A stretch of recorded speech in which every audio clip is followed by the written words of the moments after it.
Do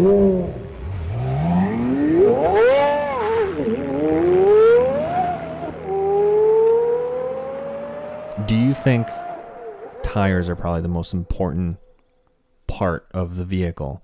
Aside from power, aside from a turbo system, supercharger, whatever you've done to the car, the first mod you should do, if you are modding, is tires / brakes. Yeah. In your case with the Demon. Yeah, exactly. If you're running a lot of power, make sure you have good brakes. But I mean, for me, I've found through my experiences that, tires were big. They were key, because if you have some third party shitty Korean type of tires that just don't necessarily hook, you're going to have a bad day. And not only have a bad day in such a way that you're going to lose, you might kind of get a little squirrely where you can't control the car. Yeah. Right? Yeah, no, really good point, actually. I mentioned that. And my opinion, if you're going to track a car for any reason, to kind of start off generally, I think brakes should be the first thing you should address. Because let's face it, your average normal like family car, the brakes are going to die in a couple laps. We know that. They aren't made to be put under that kind of strain. Right. They don't have the heat dissipation. They don't have the stopping power. Even the fluid in it isn't up to task, and so forth and so forth. Or even the rotors. 100%. Yeah. Right. Like the whole system is not designed for that kind of abuse. Like I say, you bring your mom and dad's Toyota Camry out, or your own Camry, like it's not going to survive very long on the track. So braking system, but usually, you know what, a good pad, some lines and fluid is usually all you have to do initially, and that's a very small investment. You don't have to spend a lot of money. And then the car is usually going to be okay, generally speaking, for short sessions. You can go out and have fun with it. In terms of the tire question, it depends. If you are trying to set lap times to be competitive, yes, tire is so important. I'm talking about everyday car that you enjoy during the summer, but you'll take it to the track sometimes. Yeah. That's what I mean. Like an everyday type of scenario. Yep. Honestly, tires aren't important for learning. In fact, a less grippy tire is better for learning, not for lap times, but for learning, because you can reach the limit of that tire at a lower speed and much easier than you can at a grippy tire.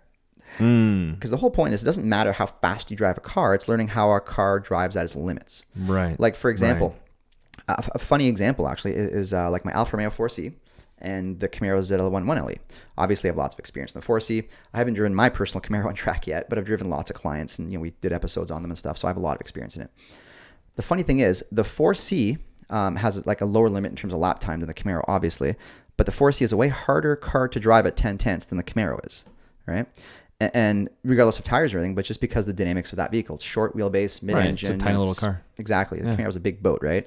And it's designed differently. It's got better suspension, blah, blah, blah. Right. So the point is, though, that once you understand how a car drives at its limits, the limits don't matter too much. I mean, they do, but as long as you don't cross them, obviously. Exactly, right? It, yeah. But the point is, to get that limit, you don't want to have to be going 150 through a corner, because as you're learning, you'll make mistakes. You make a mistake at 150 and lose the car, bad things happen. If you're going through a corner at 75 and you lose it, less likely bad things are going to happen. So, in fact, with our courses, we always encourage people, if you're a newbie, come in, if your car doesn't already have a good braking system and things, upgrade the brakes so I'm not going to die on track.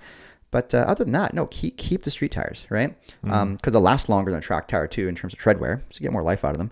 But it's good because, like I said, you'll slide around some more, you'll learn a lot more. You learn how the car behaves at that limit. You know how to understand. We start working on understeer, oversteer, car balance, all kinds of different elements that the shittier tires will help you learn on better, right? Because quite often you'll see a guy going, hey, you know what? I want to start doing lapping events or motorsports or whatever. And when we get clients, we'll sign up. So I want to start doing this. So I bought this Corvette Z06. I all of a sudden, I did supercharger upgrade. I did this. I did tires, suspension. So come teach me. And I'm like, I can, but you understand, like, you've never been on track in your life, right? So you have no idea what a car's like at its limits. And then you have this 700 wheel horsepower Z06 with R comps and super stiff suspension. I'm like, your learning curve is going to be ridiculous in this car. Like this car is going to kill you. Like, let me teach you how to fly a plane. That's pretty much what you're saying. Yeah. And you've never flown. Literally. Yeah. Like, I can teach you, but it's way harder for you to learn in this package versus go get a stock Miata, man. And like, your learning curve is going to be through the roof. Like, you know what I mean? Like, you're going to pick up stuff so quick because you're not going to be intimidated by the monster you're driving. So you can push a bit more comfortably and you're going to learn a lot more in the process. And you can achieve the limits at a lower limit. So you can go, oh, that's what oversteer feels like. And I can correct it because I'm going 60K. I'm not riding 150th this corner on race suspension and tires. And especially in our comp, like when you hit that limit of grip, like it's a hard line. Like you have grip, you have no grip, right? So to learn with that is next to impossible. Where you have a street tire, here's your line, and then you start going past it, you just start sliding a bit. You aren't screwed yet, right? Right. So great for learning. So, but again, you want to set lap times, start going fast. Tires are so important. It's everything, right? You can have power, you can have brakes and everything. If the tires aren't there, you can't do it, right? Plain and simple. No, do you guys have a winter course as well?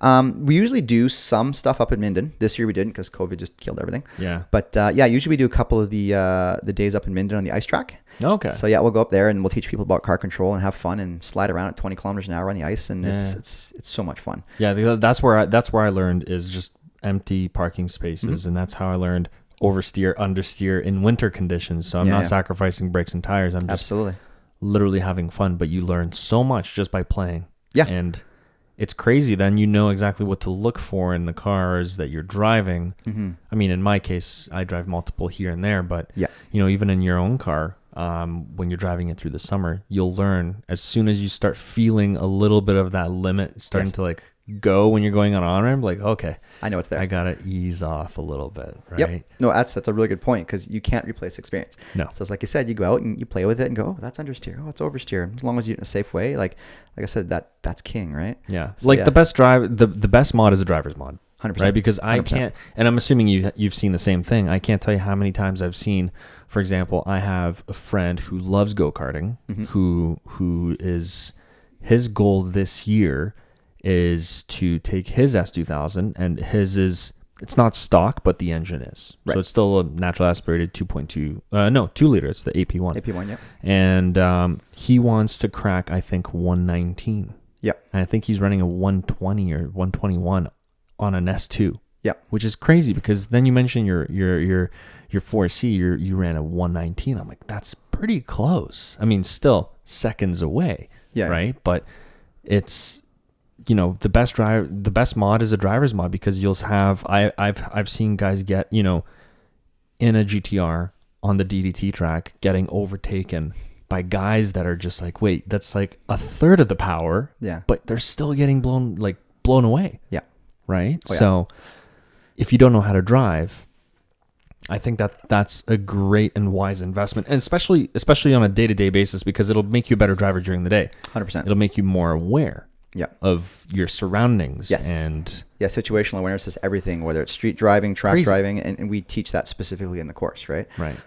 What that is, how to work on it, how to apply it. So that's a great point, right?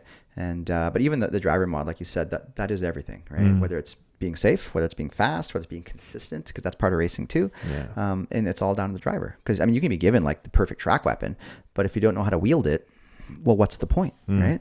Like, if I give you a pistol, but you don't know how a pistol works, well, it's not a weapon anymore, is it? Yeah, can't take it apart, can't reload it, can't do anything like that. Right? Literally, yeah. So it's the exact same thing. Like one of our guys on our team, Pata, one of our instructors, he's autocross champion more times than probably anybody can count. And he's well renowned in the driving community. So he, like, you throw him in any car, it's just phenomenal the way he can drive. I mean, he's run for years in a bone stock NA Miata, like the NA mean generation, but naturally aspirated as well. Just basically like tires, and that's kind of it. And like, he's won so many championships in that car, it's a joke. And he's putting down times in autocross better than real drivers in good cars too. The guy is just like magic, right? And that's the perfect example of that. Like, it's just his driving skill is just uncanny. Like, he's like the set in the Ayrton Senna of like autocross, and he's still good on track, doing it wrong, but like, he's just kind of really cut his teeth in autocross. And, and again, like, I'm a very accomplished driver, I have some experience, but still every time I see him drive, it's still just like, wow, that guy's freaking good. Like, it's just, it's very cool and inspirational, but it just proves your point that when you really know what you're doing, like it changes the game. That changes the game. Like, now you throw him in a really good car, and then game over for everybody else. Track weapon. Yeah, exactly. But and that's what it's about, and it's more fun that way, because it's not fun when you go out and you're fighting with the car and you're getting frustrated and you're not getting whatever results you're looking for, But when you learn how to drive, you can go out and have fun. You can do it safely too. You're not going to spin out every track day. Because that's the thing. If you're driving something like a really sports GT3, you don't want to spin it in the weeds and DB the tire. Not a big deal, but still, right. You're at Mosport GP and you put it in the wall and write it off. Like, nobody wants to do that to a $300,000 car.